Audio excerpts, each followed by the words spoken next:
এখানকার পরিবেশ রক্ষা করার জন্য আমরা প্লাস্টিককে ওখানে নিষিদ্ধ করব। আগামী সিজনে যারা যাবে তারা এখানে কোনোভাবে প্লাস্টিক সাথে নিয়ে যেতে পারবে না।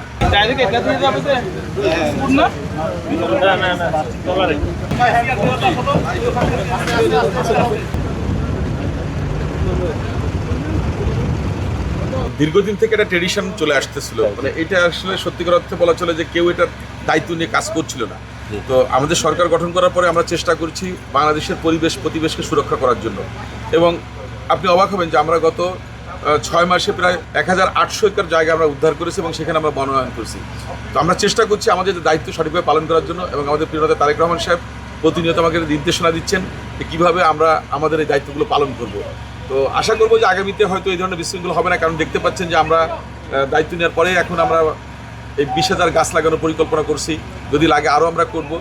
পাশাপাশি এখানকার সুরক্ষা করার জন্য বা এখানকার পরিবেশ রক্ষা করার জন্য আমরা প্লাস্টিককে ওখানে নিষিদ্ধ করব। আগামী সিজনে যারা যাবে তারা এখানে কোনোভাবে প্লাস্টিক সাথে নিয়ে যেতে পারবে না। সেখানে হয়তো কাঁচের বোতলে পানি নিয়ে যেতে হবে বা ওইভাবে করতে হবে, সেরকম আমরা একটা উদ্যোগ নেব। আশা করি যদি আমরা ক্লোজলি কাজ করি, দায়িত্ব নিয়ে কাজ করি, তাহলে অবশ্যই আমরা এটাকে